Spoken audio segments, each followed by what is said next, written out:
রহমান, আমার বাসা ফরিদগঞ্জ উপজেলার ১৬ নং রূপসা দক্ষিণ ইউনিয়নের ৮ নং ওয়ার্ড সাহেবগঞ্জ গ্রামে। আমার সাহেবগঞ্জ কুঠির বাজারে একটা ফার্মেসি ওষুধের দোকান আছে। আমি প্রতিদিনের মতো আজকেও ১১টা বাজে দোকান বন্ধ করে বাসায় ফিরতেছিলাম। হঠাৎ করে আমি বাসায় ঢোকার আগে আমার দরজার সামনে একটা তারের মধ্যে কারেন্টের শর্ট খাওয়ার পরে আমি বুঝতে পারি নাই। তখন তারটা দেখলাম, হয়তো ভাবলাম যে আর্থিংয়ের তার ছিঁড়ে এদিকে আসছে। পরে ভালো করে খেয়াল করে দেখলাম তারটা আমার যে বিদ্যুৎ মিটারের ওখান থেকে কে বা কারা লাইন কেটে ওইখান থেকে লাইন নিয়ে আমার যাতায়াতের পথে বিছিয়ে দিয়েছে।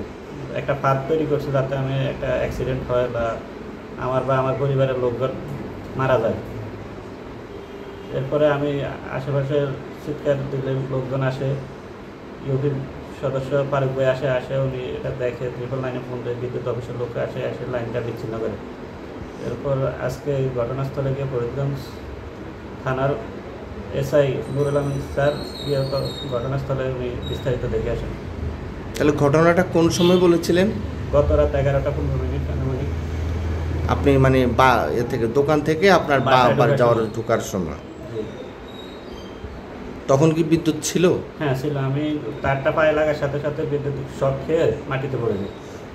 আপনার বাসায় আর কে কে থাকেন? আমার মা, আমার ওয়াইফ আর আমার একটা ছোটো বাচ্চা। ইউপি সদস্য ফারুক ভাই থানায় ফোন দিয়ে অবহিত করে।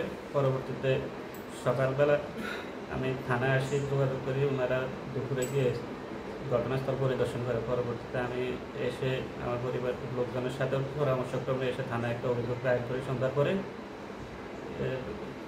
মূল উদ্দেশ্য ছিল আমাকে হত্যা এবং আমার পরিবারের লোকদেরকে হত্যা করার জন্য একটা বৈদ্যুতিক ফাঁদ তৈরি করেছে আমার বাসার সামনে, দরজার সামনে।